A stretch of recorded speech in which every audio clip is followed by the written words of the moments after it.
Wassalamualaikum warahmatullahi wabarakatuh. Bapak-bapak peserta ta'lim rutin majelis ta'lim Nurul Huda yang dirahmati oleh Allah Subhanahu wa taala. Pada kesempatan minggu yang lalu kita sudah bercerita panjang lebar terkait masalah Nabi Musa berguru dengan Nabi Allah Khidir alaihissalam. Pada kesempatan kali ini saya juga ingin memberikan ta'lim pengajaran yang biasa juga diawali pada awal-awal kita memulai kajian. Insyaallah malam hari ini belum kita melawat kitab dulu ya. Pada kesempatan malam ini saya akan memberikan kajian yang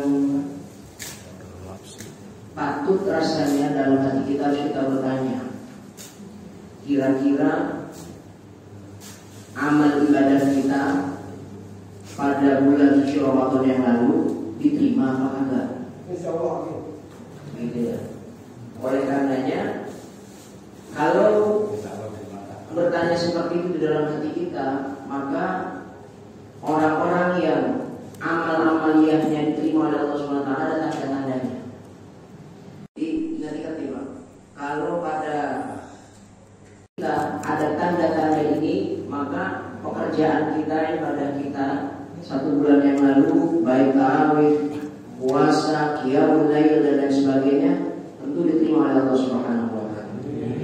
Tentu kajian pada kesempatan kali ini bukan berarti kita ingin mengkoreksi si fulan amalnya diterima deh, kita nggak diterima dong, gitu. Bukan. Tapi sejatinya ini kita tunjukkan, kita khususkan kepada diri kita sebagai alat introspeksi diri kita, sebagai alat hisab kita, agar setiap pekerjaan yang nilainya ibadah kepada Allah Subhanahu wa taala senantiasa kita tekuni dan kita benerin. Kita introspeksi terus. Jadi ini sabda Rasulullah SAW, hasibu anfusakum qabla an tuhasabu. Hendaknya kita mengintrospeksi diri kita, melihat diri kita, menghisab diri kita sebelum kita mengoreksi orang lain. Jadi pada kajian kesempatan kali malam hari ini kita beri dulu tanda-tanda diterimanya amal. Kira-kira amal kita diterima nggak sama Allah Subhanahu wa taala? Kalau amal kita mau diterima oleh Allah SWT harus ada ciri-cirinya. Ciri-ciri yang pertama atau tanda-tanda yang pertama, bahwasanya puasa kita diterima, sholat kita diterima, tarawih kita diterima, sedekah kita diterima. Itu tanda-tandanya adalah yang pertama berdasarkan perkataan Imam Hasan Al-Basri. Imam Hasan Al-Basri memberikan kita pengertian, memberikan kita wawasan ilmu dalam kitab Miftahu Qabulil Amal. Sebagian daripada diterimanya amal itu, bahwasanya perkataan Imam Al-Basri, tanda-tandanya amal yang kita diterima oleh Allah, sholat kita diterima, puasa kita diterima, itu adalah perkataannya, inna jaza'al hasanati al-hasanatu ba'daha. Sesungguhnya setiap amal ibadah yang diterima oleh Allah Subhanahu wa taala, maka biasanya akan disusul dengan kegiatan baik-baik yang berikutnya.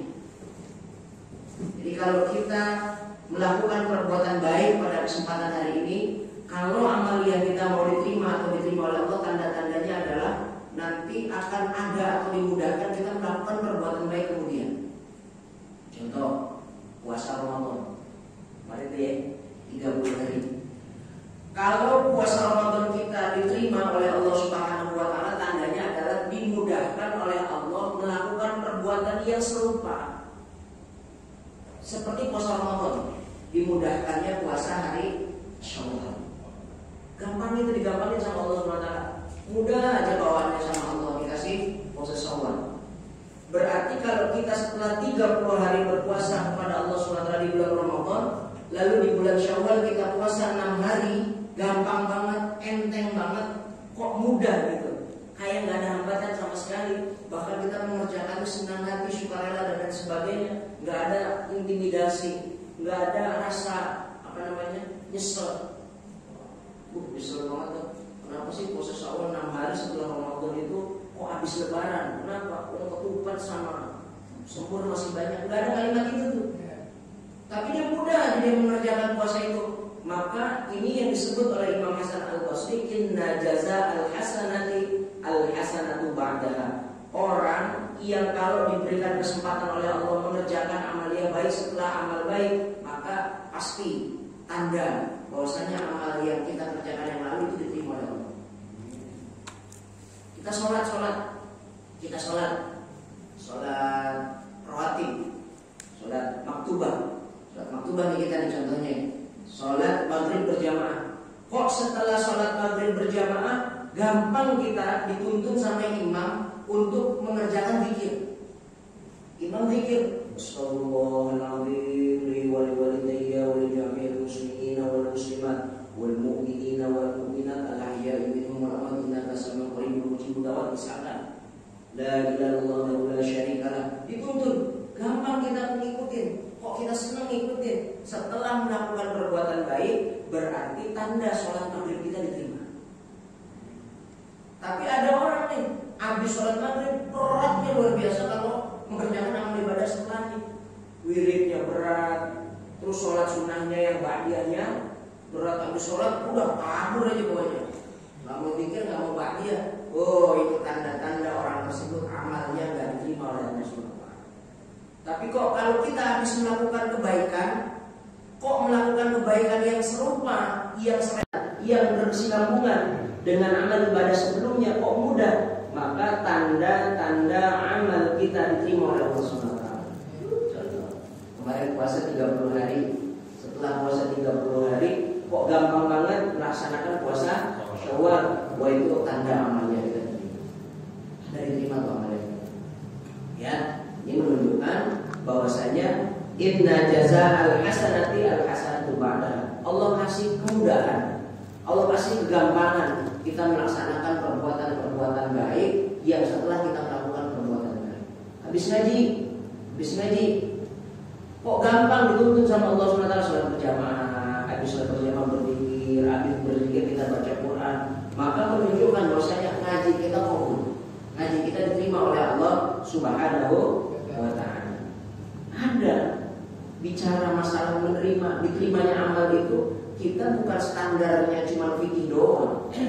Sekali lagi Pak, kita beribadah, kita beramal bukan standar fikih doang. Kalau standar fikih, asalkan syarat dan rukunnya terpenuhi, bisa. Tapi urusan diterima sama Allah belum tentu. Contoh, Bapak mau sholat maghrib, maka syaratnya bajunya suci, gitu. Lalu apa? Sarungnya suci, kopiahnya suci, tempatnya suci, rukun sholatnya dikerjakan, berdiri bagian mampu, membaca takbiratul ihram, niat, lalu juga membaca Fatihah. Semua rukunnya selesai, dia kerjakan, semua syaratnya dia kerjakan, maka sholatnya sah. Jadi sholatnya sah. Tapi apakah sholat Bapak bisa diterima oleh Allah? Ya belum tentu. Siapa tahu dari baju kita ada tercampur masalah yang nggak halal. Ini baju kita dapat misalkan boleh nyolong duitnya. Ini baju boleh korupsi. Misalkan, kalau untuk syarat sahnya udah diterima. Tapi kalau untuk syarat diterimanya oleh Allah Subhanahu wa ta'ala belum tentu. Paling gampang saya kasih contoh begini Pak.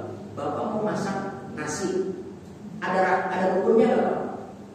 Ada. Masak nasi itu ada rukunnya. Rukun masak nasi, satu ada beras, yang kedua ada air, yang ketiga ada magic jar itu sama aja magicom ya Pak. Magicom. Ada air, ada beras, ada magicom, ada listrik. 4 tuh syarat dan rukunnya. Kalau mau masak nasi, 4 ini ada, maka syarat rukunnya sah. Jadi masak nasinya matang. Tapi apakah nasi itu ketika matang diterima oleh yang makan? Belum tentu. Dimakan sama orang makan itu masih diterima. Dimakan nggak kira-kira? Belum tentu.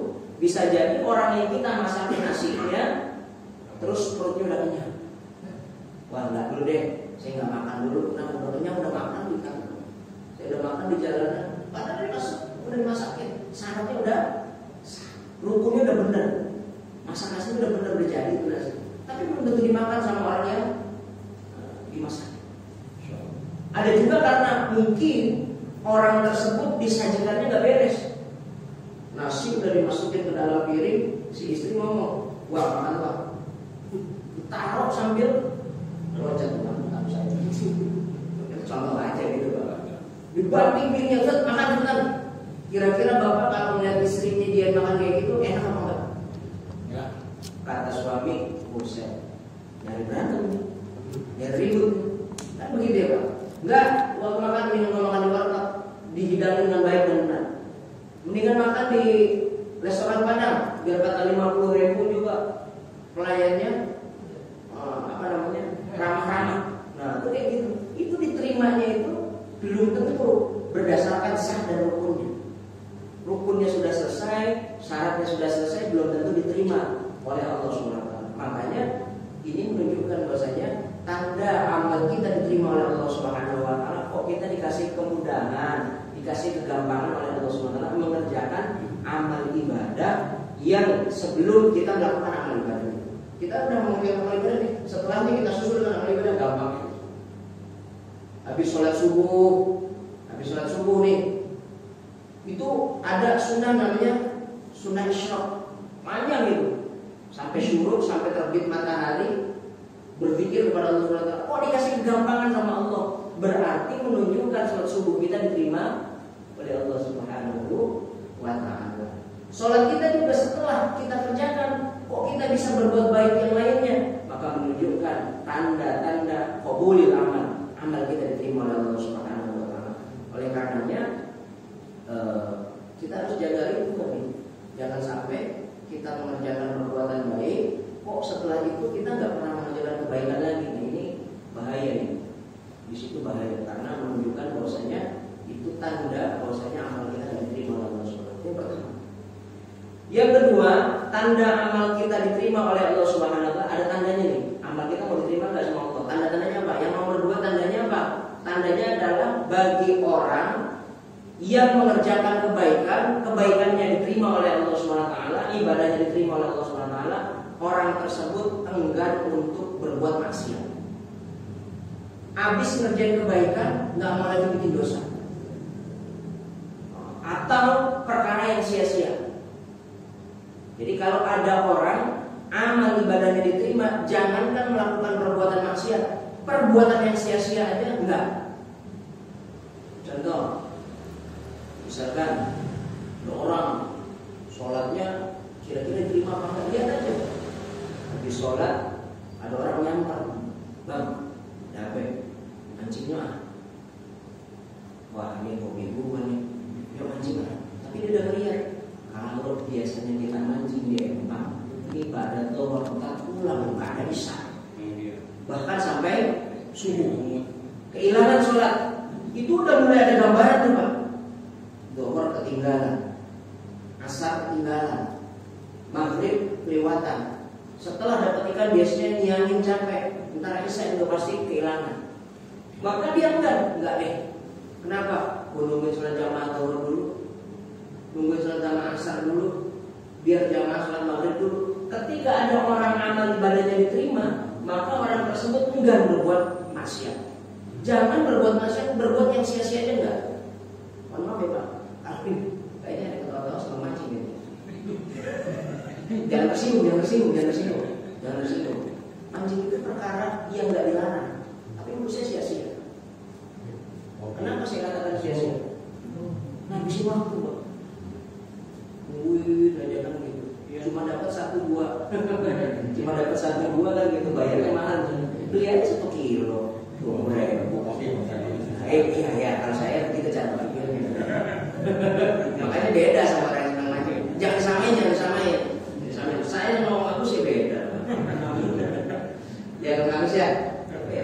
Tapi ya itu kadang-kadang sia-sia. Dipikirkan sia-sia. Kalau misalnya kita mancing tapi bisa sholat berjamaah pulang, hebat. Sholat mancing dulu, ayo. Tapi gini sholat berjamaah pulang, oh ini wali hebat, kekasih Allah SWT. Orang lagi seneng-senengnya mancing, orang lagi seneng-senengnya ngumpan, kok dengar azan dia masjid sholat berjamaah, top, nggak pernah sia-sia. Mancingnya sunnah itu malah. Yang sia-sia itu kadang-kadang yang nggak kayak Kang Agus, Bang Agus mah nggak sia-sia.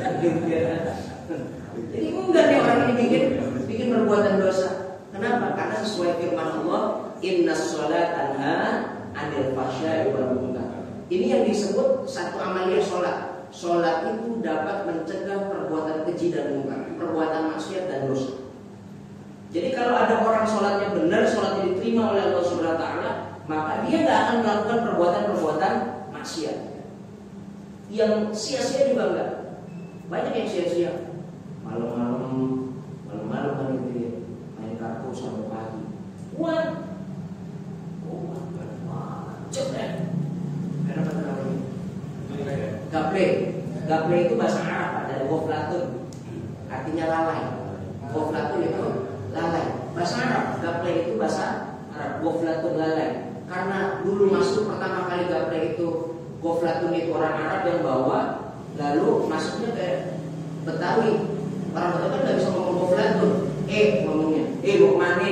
Siapa? Jadinya ghafla jadi gaple.